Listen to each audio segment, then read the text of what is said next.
Este es el equipo de fluidización. Como pueden ustedes ver, consta de una bomba centrífuga que debe de ser energizada a una corriente de 110 voltios. Esta, a su vez, tiene un interruptor encendido apagado.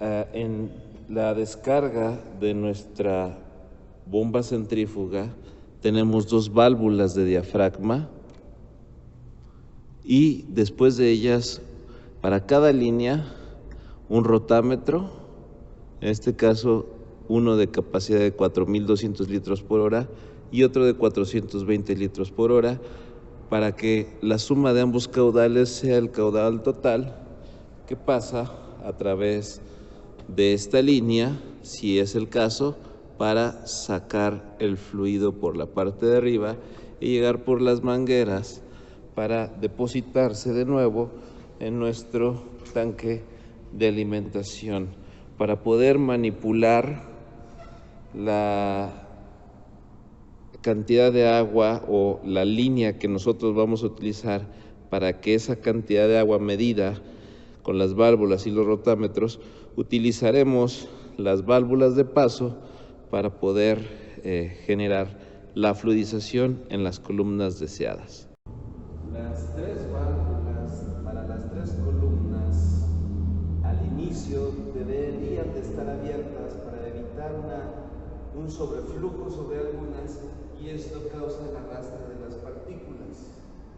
El encendido, viendo que el nivel del tanque esté suficiente para la aspiración de la bomba, el checado de que las válvulas no estén demasiado abiertas,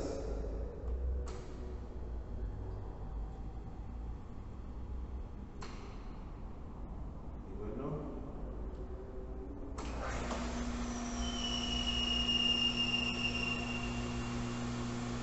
por fin tenemos un flujo que podemos manipular con nuestras válvulas de diafragma, y una vez que se tiene el flujo deseado, puedo operar con la columna que quiero trabajar. En este caso elijo la última columna y acelero o aumento el flujo para observar la fluidización de nuestro material.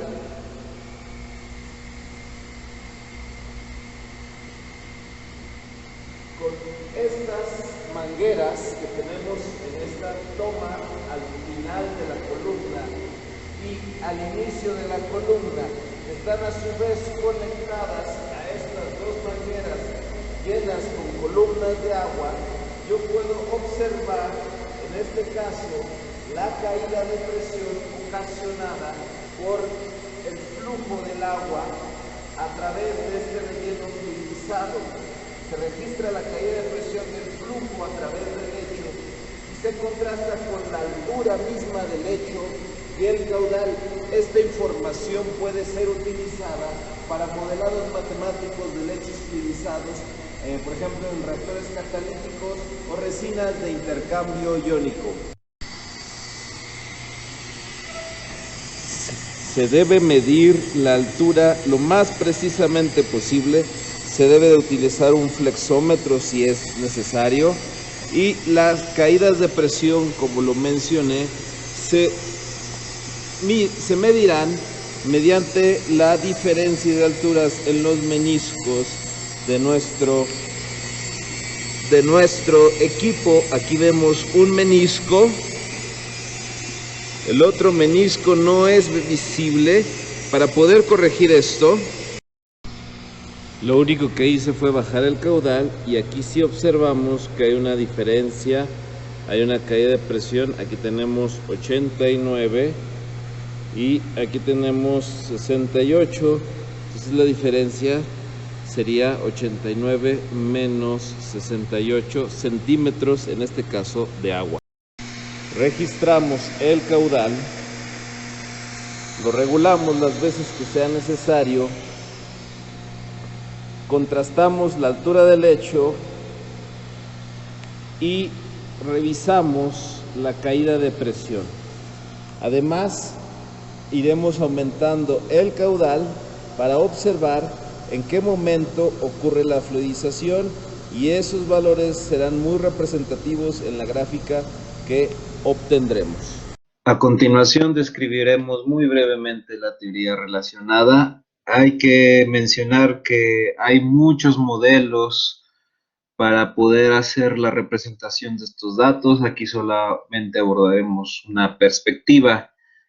Cuando nosotros vayamos obteniendo la información, es importante correlacionar las caídas de presión registradas por nuestro manómetro diferencial contra la velocidad superficial o en escala logarítmica el logaritmo de esta velocidad. Sabemos bien que esta se puede obtener a partir del caudal medido, que puede ser en metros sobre segundos, dividido entre el área de sección transversal. Tenemos todos los datos para calcular el área de sección transversal, ya que estamos hablando de columnas circulares de vidrio, donde conocemos el diámetro interior, y bueno, con este y la fórmula de el área de la circunferencia es fácilmente calculable. Así que nosotros, conforme veamos la evolución antes de que se logre la fluidización, veremos un aumento lineal de nuestra caída de presión hasta que se llegue a un punto crítico en donde comience la mínima fluidización. Una vez que se logre esto, se llega a una meseta. No es exactamente un valor constante, pero casi constante, en donde la caída de presión se permanecerá con un valor, digamos, casi tendiente a la estabilidad, casi como una constante. Y bueno, ese es el tipo de puntos que deseamos obtener, en donde nosotros obtendremos la velocidad mínima de fluidización. Obviamente lo que se logra al aumentar el caudal ya no es tanto la caída de presión, sino el cambio en la altura del lecho. Ahora bien, estos modelos pues suelen hacerse con un poquito de suma de fuerzas. Por ejemplo, nosotros podemos llegar a la siguiente perspectiva. Nosotros tenemos una fuerza de empuje, que en este caso es el producto de la caída de presión por el área de sección transversal de esta. Esta área de sección transversal pues empuja en este caso al peso relativo de las partículas. Esto es el área por la altura del lecho, el volumen, por la densidad aparente ya que está sumergido en el líquido, la diferencia de densidad del sólido y en este caso la densidad del fluido. Y bueno, obviamente ese volumen hay un espacio o hay una fracción de espacio vacío dada por la porosidad del lecho mismo.